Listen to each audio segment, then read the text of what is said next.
acerca de la verdadera unidad en la iglesia, lo que es tener todas las cosas en común. Y hace 8 días vimos que el primer principio de tener todas las cosas en común, el primer principio de la comunión verdadera en una congregación, acuérdense, ya vimos lo que la construcción, estamos viendo, lo que hay dentro de la construcción, que es la iglesia misma. Y veíamos que el primer eslabón en la cadena para tener todas las cosas en común es la doctrina.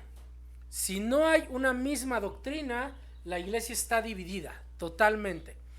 No solamente de manera personal, sino de manera espiritual, porque no creemos lo mismo. Y si ustedes recuerdan, hace 8 días puse unas pequeñas preguntas doctrinales y veíamos que andamos ahí, algunos creyendo una cosa, otros creyendo otra cosa.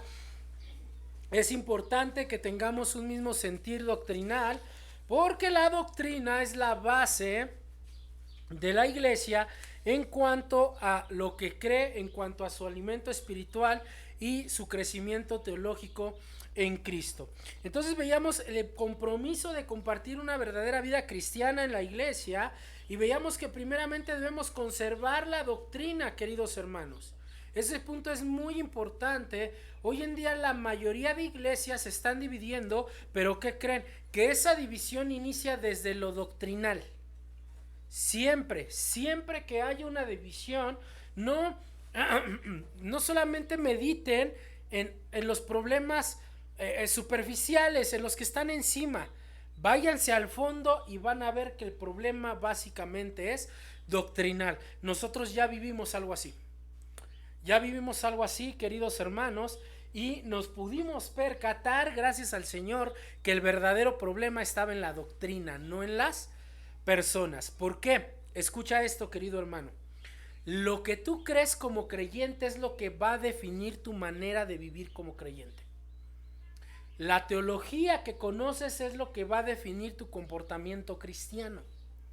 Y veíamos hace 8 días que si nosotros únicamente tomamos el atributo de que Dios es amor y que nada más es amor, ¿qué va a pasar con nosotros? Vamos a pecar. Y pecar desmedidamente, porque Dios es amor y no pasa absolutamente nada. Sin embargo, si yo veo que Dios es amor, pero que también es justo y que también es juez y que no tendrá por inocente al culpable, entonces voy a andar en el principio de la sabiduría, y el principio de la sabiduría es el temor a Jehová. Bien, hermanos, vamos a seguir meditando en Hechos capítulo 2, versículo 41 y 42. Hechos capítulo 2, versículos 41 y 42. Hechos capítulo 1, es capítulo 2, versículos 41 y 42. Hechos capítulo 2, versículos 41 y 42. Dice la palabra de Dios: así que los que recibieron su palabra fueron bautizados, y se añadieron en aquel día como 3,000 personas. Y perseveraban en la doctrina de los apóstoles, en la comunión unos con otros, en el partimiento del pan y en las oraciones. Ya vimos el primer principio: conservar la doctrina. Conservar la doctrina. El día de hoy vamos a meditar en el segundo eslabón, en el segundo punto, queridos hermanos, de tener todas las cosas en común. Y este es: conserva el compañerismo. Conserva el compañerismo. Ese es el punto que vamos a meditar el día de hoy. Conserva el compañerismo. Hace 8 días vimos que el primer punto del versículo 42 es: y perseveraban en la doctrina de los apóstoles. La segunda frase del verso 42 pueden tomarlo con la primera frase del versículo: y perseveraban en la comunión unos con otros. ¿Qué es perseverar? ¿Qué es perseverar? Ser constante. En este caso es un llamado, pero más que un llamado me está describiendo la vida de la iglesia primitiva. La iglesia primitiva trabajaba constantemente en la comunión unos con otros. ¿Qué significa esto? La palabra comunión que se usa aquí se traduce, escuchen, como camaradería o compañerismo. Así que se puede decir de manera correcta que los recién convertidos, que eran 3,000, estaban en una actitud de compañerismo y participación con los demás creyentes. Ellos vivían para estar en comunión con sus hermanos. ¿Han escuchado el término "eres mi camarada"? ¿Qué estamos expresando con eso de que eres mi camarada? Eres mi amigo, eres mi hermano. Así se veían esos 3,000 miembros. Miren cómo lo explica los versículos 44 y el 45. Miren cómo lo explican los versículos 44 y 45 de Hechos capítulo 2. Miren cómo lo explica. ¿Están ahí conmigo? Hechos 2, 44 y 45. Dice: y tenían en común todas las cosas, y vendían sus propiedades y sus bienes, y lo repartían a todos, según la necesidad de cada uno. Creo que de la doctrina nos elevó más el compromiso. Tenían en común todas las cosas. ¿Qué significa tener en común todas las cosas? Escuchen: ser de un mismo sentir. ¿Qué significa ser de un mismo sentir? Que iban a un mismo objetivo. ¿A qué objetivo iban? Mateo capítulo 28, a ser discípulos. Pero no solamente hacían discípulos de manera doctrinal, hacían discípulos de manera práctica. Como versículo 45, vendían sus propiedades y sus bienes y lo repartían a todos según la necesidad de cada uno. La teología la llevaban a la práctica. Fíjense qué interesante, ¿eh? Fíjense qué interesante. O sea, quiere decir que no solamente tenemos que decirle a alguien: Dios te proveerá. Dice Primera de Juan que si está en tus manos darle lo que necesita, se lo des. Eso hacía la iglesia primitiva. Ahora, cuando dice que vendían sus propiedades y sus bienes, no quiere decir que ellos se quedaban sin nada, ¿eh? No quiere decir eso. No quiere decir que se quedaban ellos sin casa. No. Lo que está diciendo es que, escuchen esto: las posesiones que tenían fuera de su posesión local la ponían a disposición de la iglesia. Como cuando un hermano te dice: yo te doy un terreno para que construyas. Eso hacía la iglesia primitiva. Pero quiero que noten que la iglesia primitiva no decía: oye, ¿y cuándo me lo va a regresar?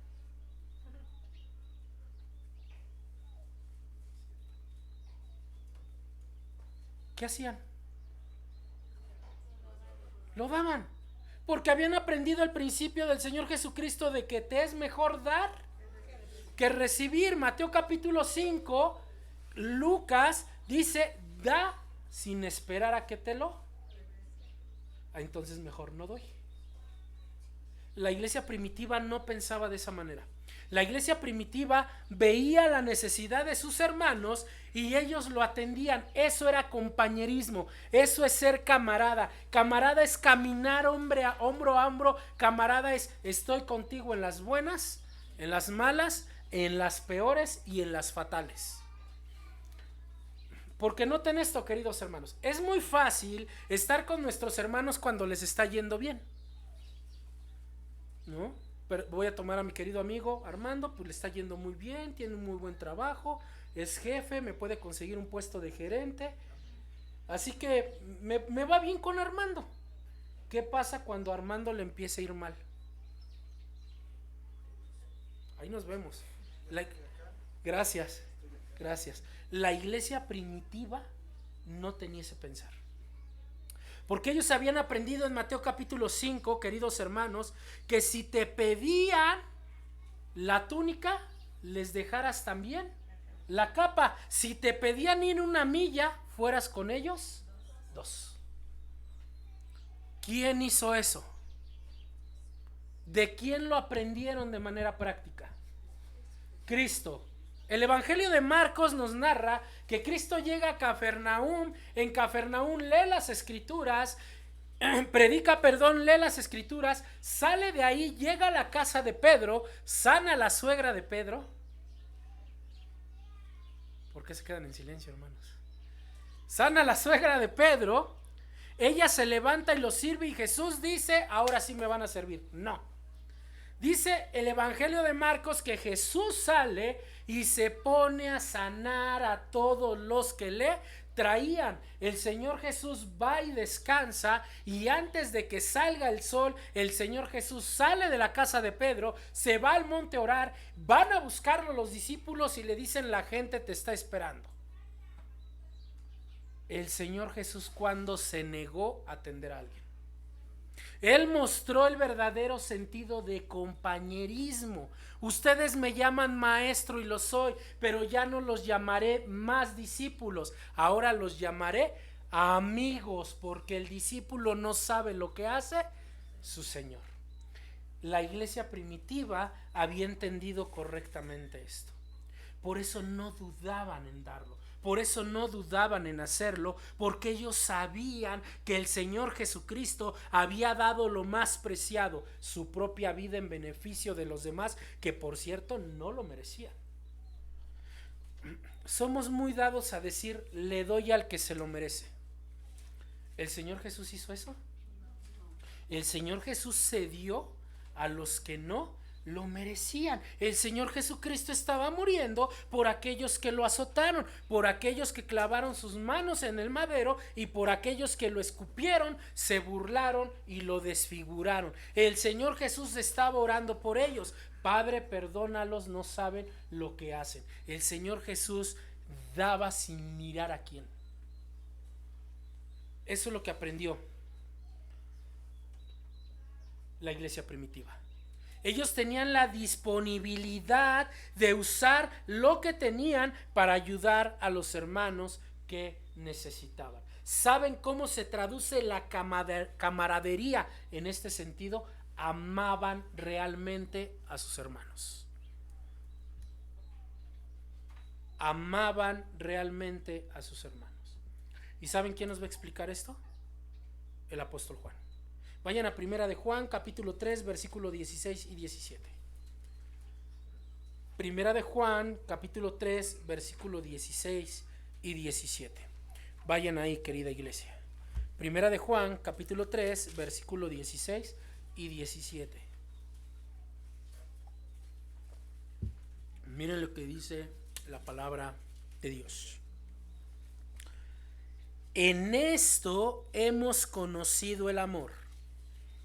Va a hablar del conocimiento del amor, del ejemplo, la aplicación, la mayor manifestación del amor. ¿En qué? En esto. ¿Cuál es esto, Juan? En que Él puso su vida por nosotros. ¿Quieres un ejemplo de compañerismo, de unidad, de camaradería?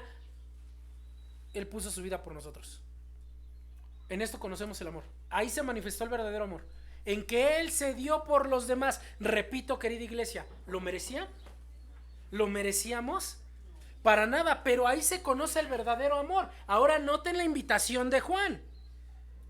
También nosotros debemos poner nuestras vidas por los hermanos. Si no tengo el valor, si no tengo la misericordia y la piedad de ponerle un plato de comida delante, ¿creen que voy a poner mi vida por él?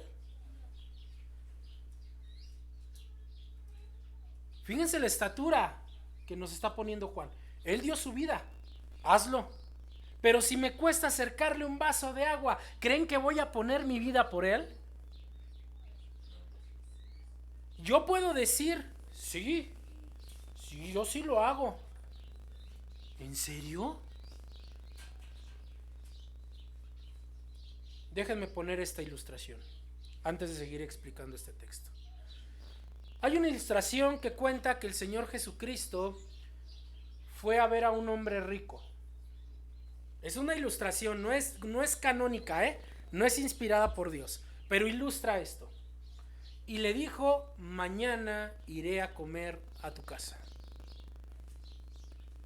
Y el hombre rico dijo, claro, es Jesús, ¿cómo no lo voy a recibir? Claro que lo voy a recibir, es Jesús. Y el Señor Jesús le dijo, escucha esto, hermano. está atento. Una palabra que al Señor Jesús le encantaba, ¿verdad? Está atento. Este hombre sube a su carro, llega a su casa y le dice a su esposa: amor, ¿qué crees? Mañana comerá con nosotros el Señor Jesucristo. Lo único que me pidió es que estuviera atento. Van a dormir. Al otro día se levanta muy temprano y le dice a la esposa: por favor, prepara todo. Pon los mejores cubiertos, los mejores platos, los mejores vasos, las mejores jarras. Saca lo mejor, adórnalo, adorna la casa, límpiala de principio a fin, porque vendrá a comer el Señor Jesucristo. Pero se le olvidó decirle algo a su esposa: está atenta. ¿Saben por qué se le olvidó? Porque él mismo no estaba atento. Resulta, queridos hermanos, que va al trabajo y saliendo del trabajo, regresando a la casa, entusiasmado porque el Señor Jesucristo iba a comer con él, se paró en un semáforo y vio a un niño vendiendo chicles. Y se le acercó el niño y le dijo: ¿me puedes comprar uno? Y él le dijo: no tengo tiempo, tengo una cita importante. Siguió su camino. Llegando casi a su casa, vio un limpiaparabrisas. Y desde antes que él llegara le hizo: no quiero, vete para allá, búscate un verdadero empleo. Y lo dejó ahí. Llegando a su casa, tocó a su puerta un hombre indigente, con necesidad. Y le dijo: disculpe, la comida que está cocinando llega hasta mí acá afuera, ¿pudiera ofrecerme un plato? Y él le dijo: no tengo tiempo de atenderte, tengo una cita importante. Y el indigente se fue. Después de ello vino una muchacha con un hijo en brazos, le tocó y le dijo: ayúdeme, estoy desesperada, mi hijo no ha comido. Y él le dijo: no tengo tiempo, tengo una cita y una visita importante. ¿Qué creen, hermanos? Transcurrió el día, terminó el día, y el Señor Jesucristo nunca llegó. Él, molesto, va y le reclama a Dios: tú dijiste que vendrías a comer conmigo, ¿por qué no has llegado? Y en ese momento el Señor Jesucristo apareció. Y el Señor Jesucristo le dijo: yo te dije, está atento. Yo era ese niño vendiendo chicles, yo era ese indigente limpiando tu parabrisas, yo era ese señor indigente que te pidió un plato de comida, yo era esa mujer con su niño en sus brazos, pero tú no me recibiste.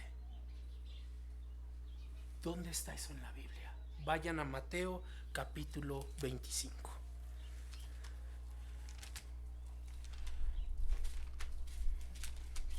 Mateo capítulo 25. Mateo capítulo 25.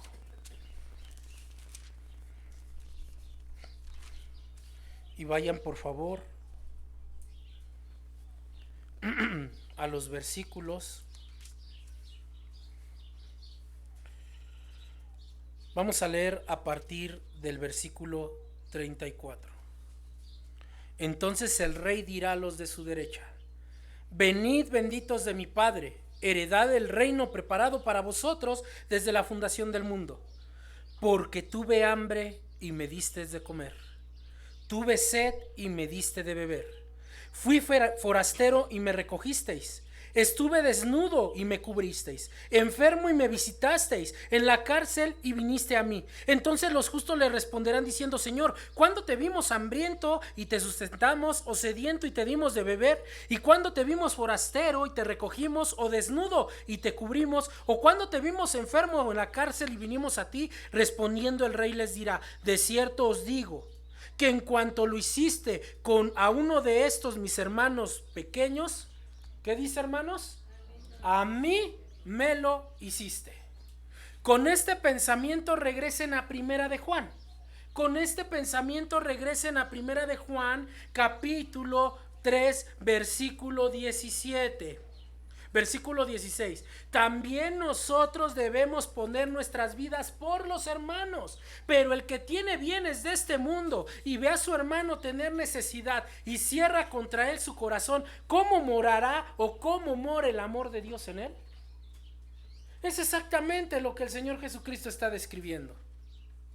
Hermanos, la comunión no se trata de venir a pasarnos un rato bonito aquí.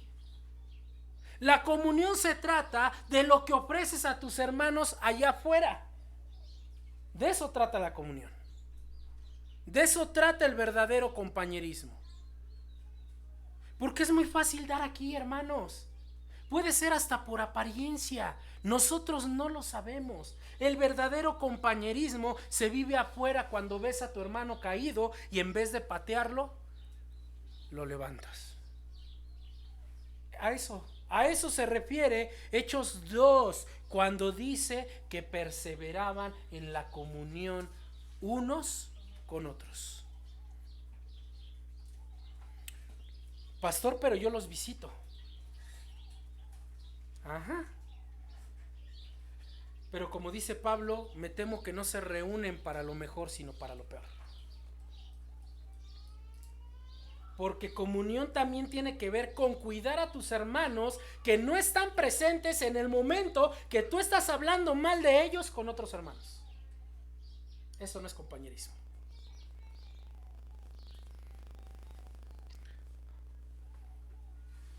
No es compañerismo, hermanos. Es todo lo contrario a compañerismo. Porque estás sembrando cizaña entre la congregación. Tan sencillo, tienes algo contra tu hermano, ve y díselo a tu hermano. La iglesia primitiva evitaba todo eso. ¿Y cuántos eran, hermanos?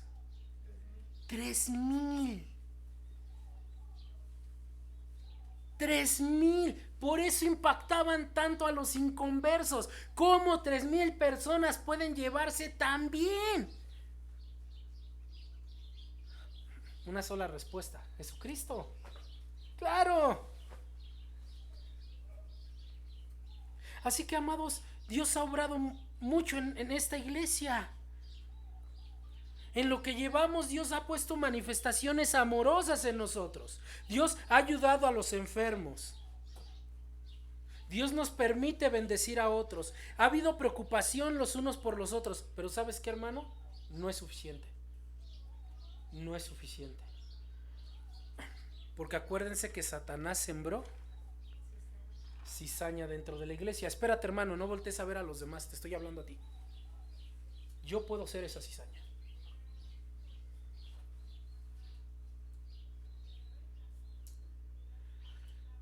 ¿Quieres una iglesia fuerte? ¿Quieres una iglesia firme? Trabaja en la unidad, pero verdaderamente.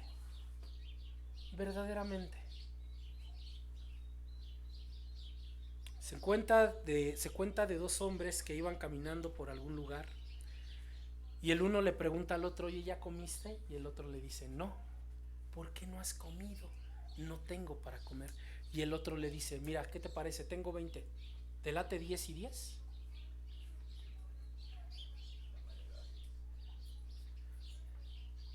No, hermano, dale los 20. ¿Y yo con qué me quedo? Pues no, que Dios proveerá. ¿O qué Jesús le dijo a su padre? No, espérate, nada más 3/4 de mi sangre, ¿eh? Nada más un cachito, es más, nada más una espina en mi frente. No clavos, un alfiler así que me pique. ¿Jesús hizo eso? A ver, vamos a Isaías 53 y que Isaías nos diga si Jesús hizo esto.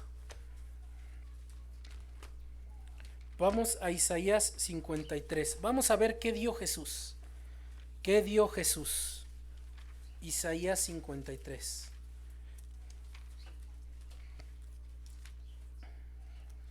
Isaías 53,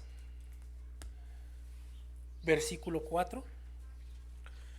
Escúchenlo. Ciertamente llevó él nuestras enfermedades sufrió nuestros dolores, y nosotros le tuvimos por azotado, por herido de Dios y abatido. Mas el herido fue por nuestras rebeliones, molido por nuestros pecados. El castigo de nuestra paz fue sobre él, y por su llaga fuimos nosotros curados. Él llevó todo. ¿Llevó poco o todo, hermanos? Todo. ¿Y cuál es el amor que me está invitando Juan a aplicar en el compañerismo? El mismo que aquel que dio su vida por nosotros. El mismo. Ni le quites, ni mucho menos trates de aumentarle. No hay mayor amor que ese. Juan capítulo 15, no hay mayor más grande que este, mayor amor más grande que este, que uno dé su vida. ¿Por quién? Por sus amigos. Pero repito, si no soy capaz de quitarme el saco cuando él tiene frío, ¿cómo voy a dar mi vida? Vamos a ver esta imagen. Perdón, amigo. Armando, Gerardo. Y vienen con nosotros y nos dicen, uno de los dos se tiene que morir. Gerardo agarra a Armando y lo pone adelante. Eso hacemos, hermano. ¿Han leído El progreso del peregrino de Juan Bullán? Juan Bullán escribe este libro desde la cárcel. Él cuenta que cuando llegan a la ciudad de la codicia, a la ciudad del desenfreno, toman a Cristiano, así se llama el personaje, y el otro, su amigo, que se llamaba Fiel. Pero antes de llegar a esa ciudad, se les aparece Evangelista, que es el Señor Jesucristo, y les dice, uno de los dos tiene que morir. Uno de los dos va a sellar su testimonio con la muerte.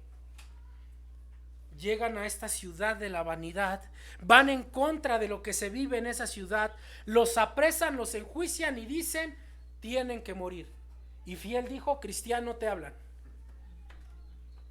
Fiel dijo, ha llegado el momento que yo selle mi testimonio con sangre. Tú huye, amigo mío.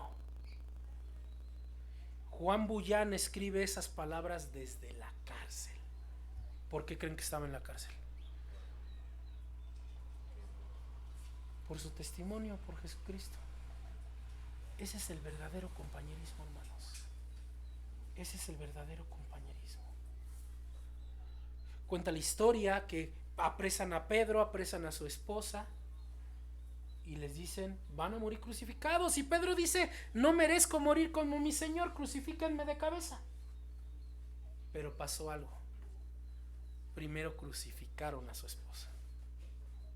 Porque ella no dijo, no, el pleito es él era el discípulo.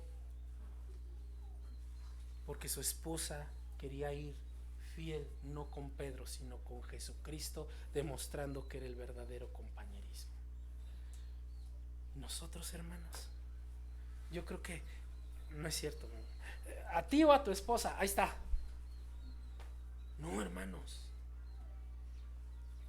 Te hago una pregunta. ¿Cómo concibes al hermano que está sentado al lado, atrás o enfrente de ti?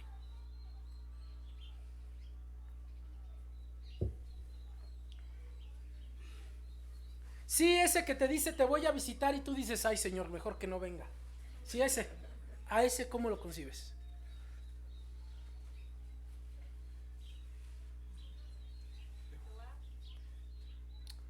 Pues no, que tenemos comunión en esta iglesia. Nos toleramos, ¿no? Pero soportar, dice Pablo, en amor. Está fuerte. Hermanos, ¿para qué quieres un templo?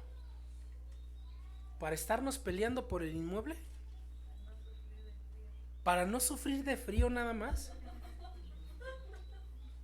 ¿Por qué no mejor, si ves a tu hermano sufrir de frío, quítate tu chamarra y dásela a tu hermano?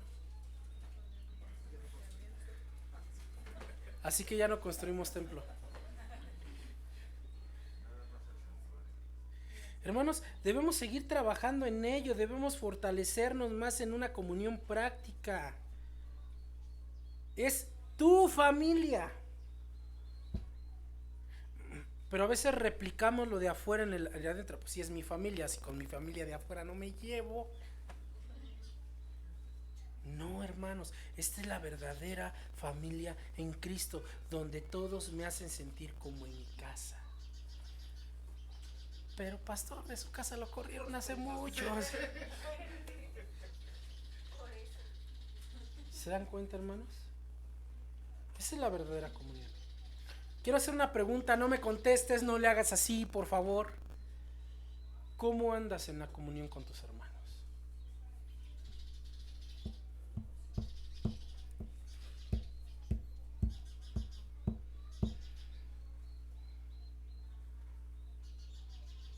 Vamos al siguiente punto. No solamente conservaban la doctrina, no solamente conservaban la comunión, sino conservaban la obediencia y la oración. Así que nuestro tercer punto es: conserva la obediencia y la oración. Conserva la obediencia y la oración.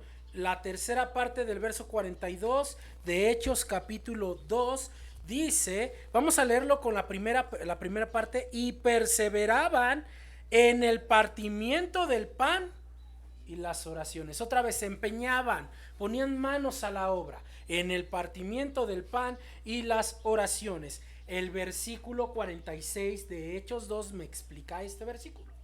Versículo 46 de Hechos 2 me explica el final del versículo 42.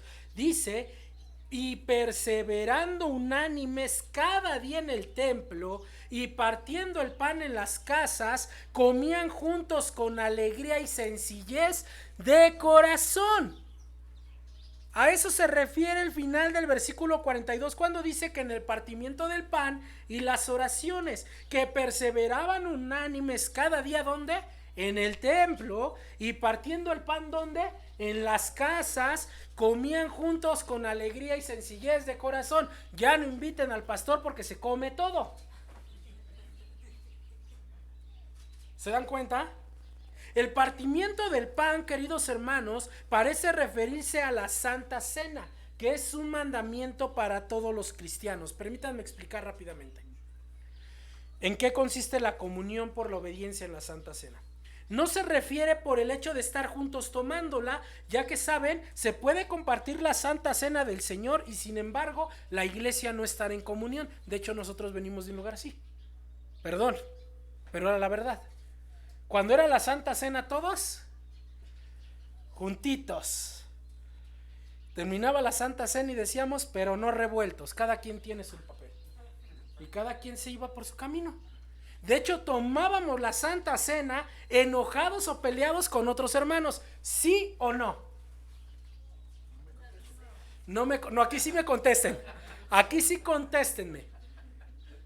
¿Se dan cuenta cómo puedes tomar la Santa Cena pero a la vez no estar en comunión? ¿Recuerdan la iglesia de Corinto? Ahí está un ejemplo clarísimo. La tomaban pero no en comunión, sino en separación. Pero lo que da la comunión en la Santa Cena es lo que anuncia la Santa Cena. ¿Qué anuncia la Santa Cena? La muerte del Señor Jesucristo. Eso es lo que nos une. Eso es lo que nos da comunión. Que el Señor Jesús murió por ti y por mí. No se trata de, no, yo estoy en comunión porque sí, no voy a ningún culto, pero nunca me pierdo la Santa Cena. No, no estás en comunión. Porque lo que te da con la comunión es quién murió por ti. Esa muerte que nos dio salvación. Y esa salvación te une al cuerpo de Cristo, donde Él es la cabeza. Pero también menciona la oración. Los primeros creyentes practicaban con entusiasmo y persistencia el orar. Querido Armando, ¿cómo va el culto de oración? Qué bueno. Qué bueno. Gracias, hermanos. De hecho, vamos a ver que en el libro de Hechos se menciona varias veces que los apóstoles iban al templo a orar, y también vemos a la iglesia orando fuera del templo. También las oraciones eran personales y generales, lo cual nos señala que todo el tiempo que hacían, Oraban. Oraban, hermanos. Ahora, ¿qué diferencia hay entre oración personal y general? Una diferencia de esto se centra en que la oración personal hablas con Dios específicamente de tu persona. ¿Qué creen? Eso está mal. ¿Qué oración debo de hacer? Por los demás. Y al final, por mí. ¿Se dan cuenta? ¿Por qué pregunté cómo iba el culto de oración?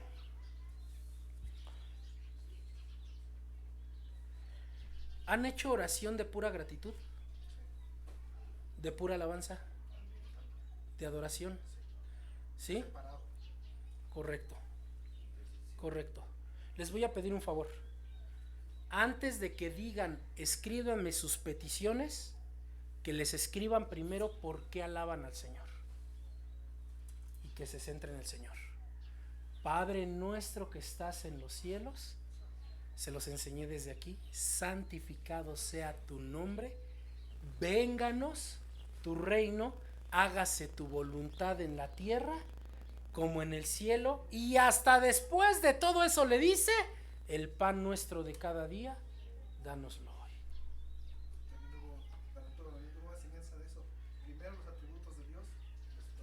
Así es.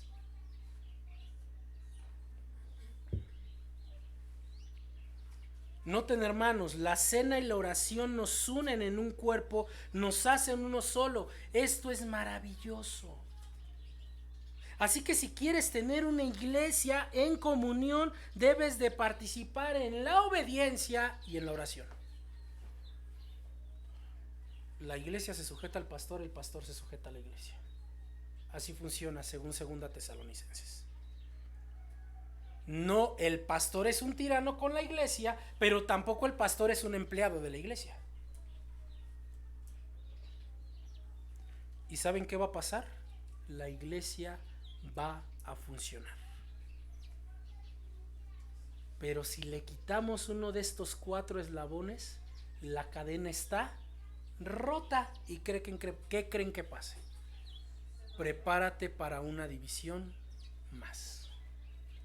Porque hay iglesias que no paran de dividirse.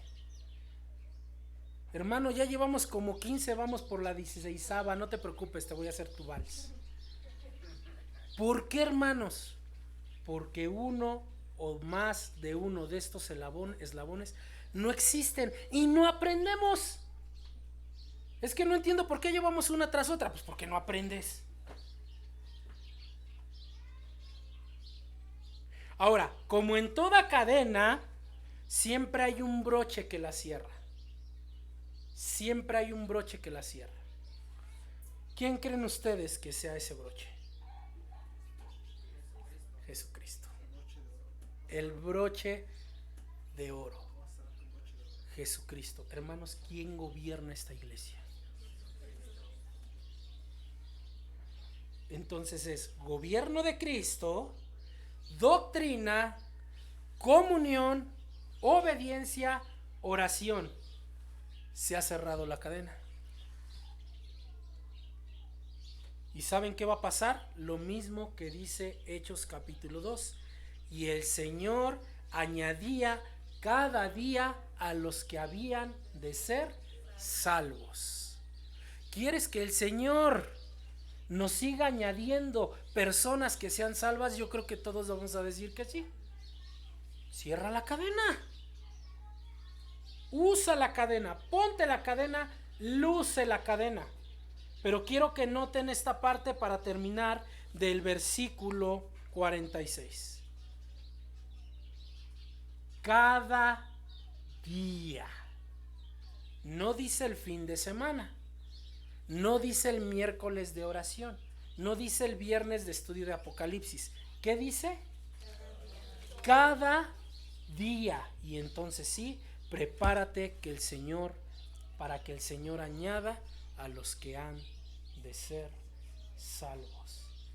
¿Quieres una iglesia que crezca? Sencillo.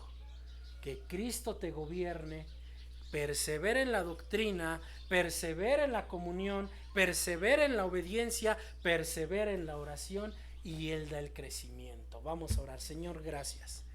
Gracias, Padre, por su palabra, Señor. Sin duda alguna es maravillosa. Señor, esta iglesia sigue adelante. Tenemos propósitos, metas, Señor, pero las queremos poner en usted. Que nuestros propósitos en realidad sean sus propósitos, que nuestras metas en realidad sean sus metas, Señor. Que nos comportemos de manera correcta para que usted siga añadiendo a esta iglesia los que han de ser salvos. Padre, le glorificamos por su palabra. En el nombre de Jesús, amén. Dios les bendice, queridos hermanos.